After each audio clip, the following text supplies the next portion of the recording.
Hi everyone, thank you so much for attending this. My name is Will. I'm the head of commercial and performance at Kulani Kinis. We are an Aussie swimwear brand with a really big focus in the US. I'm really excited to present again this year after presenting last year. Last year I went really broad. I talked about 7 winning strategies to grow a fashion brand. This year I wanted to dive deeper into an area of retail and digital that I feel is often overlooked. There will be possibly some time for questions at the end. I had a lot of fun making this presentation and using AI, as you can see. I loved that Gemini thought Jason Bateman was the perfect person to cast as this poster. Hopefully there are some movie fans in the audience. Told you I had some fun with it. We can ignore that from an operational standpoint, that image is very incorrect. So $15 million, that's a lot of money to lose, let alone a lot of money to lose and get promoted. But I'll soon share the reality of what happened here. But first, let me briefly explain my perspective and my journey through retail. So I started my career in e-com at Superdry in the UK in 2009. I've then held roles across marketing, merchandising, CX, and retail as well. And moving through these different departments really showed me the silos that sometimes exist in our industry.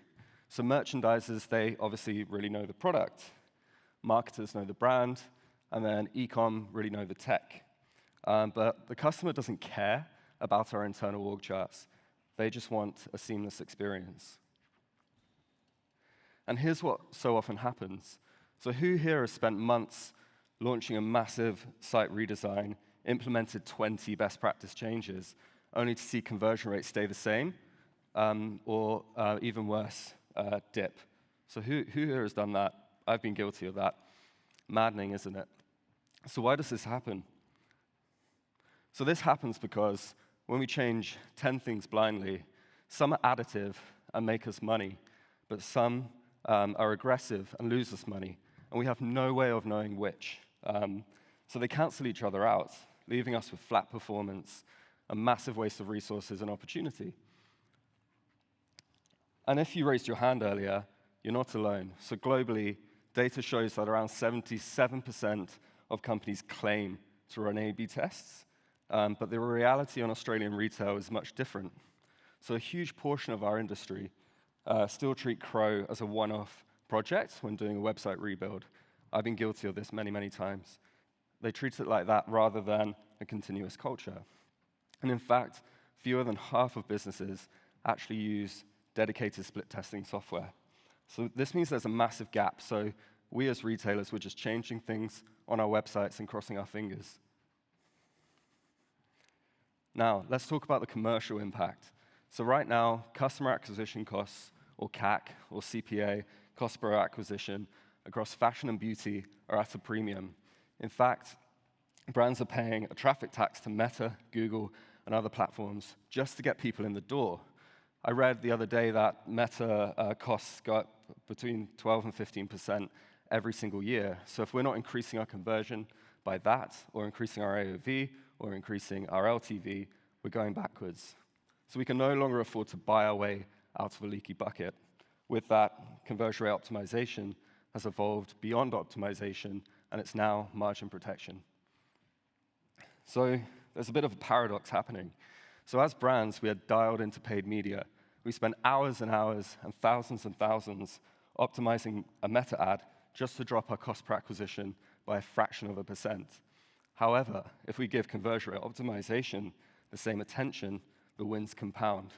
So Crow makes every dollar spent and earned on paid media compound over time.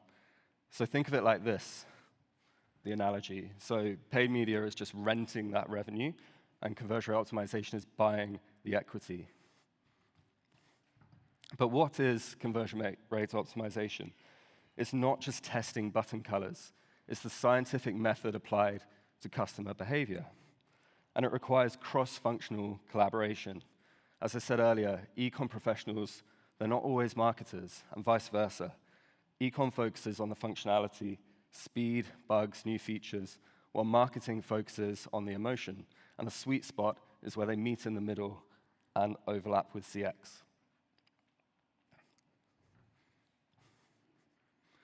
So Crow is about surfacing the right information at the right time. I'll use fashion as an example. Fashion is the only industry I've ever worked in. Cart abandonment is not usually a technology bug. It's actually an anxiety glitch. So most winning tests aren't about changing the code. They're about surfacing that right information at the right time, be it sizing, returns, to remove all the barriers and instill confidence. And you guys, if you're brands in the room, should talk to Pete and his team at Mirror. They're doing a lot of awesome work in that space. Side note, she's probably anxious because the product says was 35, now 130. So cheers AI for that one. Doesn't get everything right, as we know. If we don't get it right, this happens. So it's a classic movie, probably one of my favorites.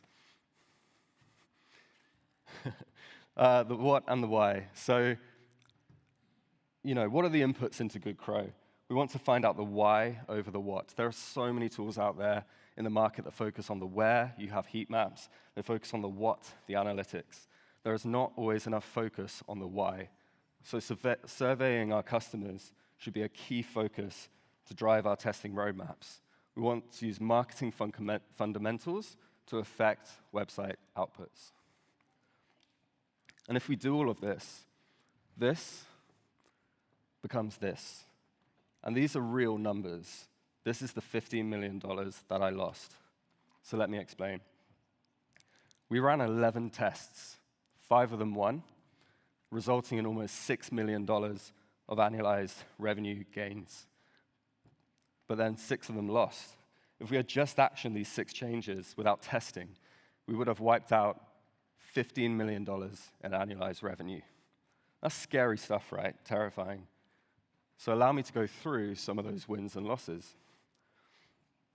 So the biggest win was a single sentence at the checkout. Limited availability. Some items have limited availability. Items in your cart may sell out. Now, that is not winning any copy awards, but it did increase conversion, and to the tune of $2 million.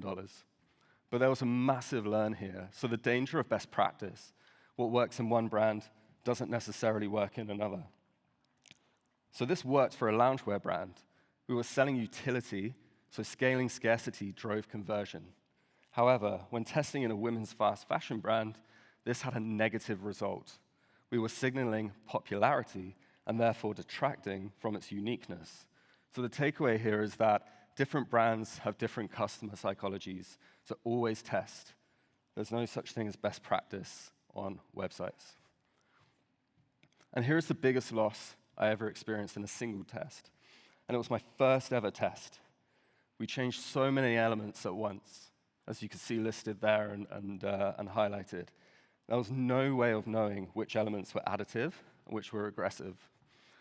Remember that model size element just there on the left, because we'll come back to that. And here are some more losses. I felt like that bad guy in the Bond movie Skyfall. It's like, change your mega menu here, lose $2.5 million. Add PLP size availability there, lose another $1 million. Add free shipping call-out tooltip, like you get the idea. But the most important thing here is that we didn't actually experience these losses because we tested. But while we learned from those losses, there are also some really good wins. So there's that model sizing call-out on the PDP on the left. Testing that in isolation revealed it to be worth almost $1 million. Changing the layout of imagery on the PDP drove an incremental almost $600,000. So this was a very large retailer. Scale brings traffic, which brings statistical significance and high upside from testing. But large scale isn't an essential prerequisite. The most important takeaways here are test to learn, not just to win. A losing test that saves you millions of dollars is just as valuable as a winning test that makes you millions. And bridge that gap. Find that Venn diagram in your business. Marketing needs to meet optimization. And listen to the customer. Stop guessing what fashion buyers want and ask them, and find the friction and test the solution. That's it, short and sweet. It's been a pleasure, guys. I'm not sure if this room allows for questions. If there are, I'd love to take some. Thank you.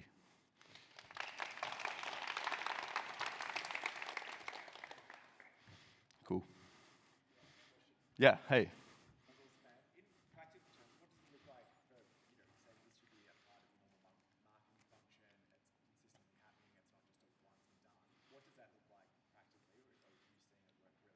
Do you mean from like tools or like people? Yeah. Yeah, great question. Yeah. Yeah, great question. So starts with like the research phase, right, which is surveying customers. It is interviewing customers and all that stuff and looking at the data.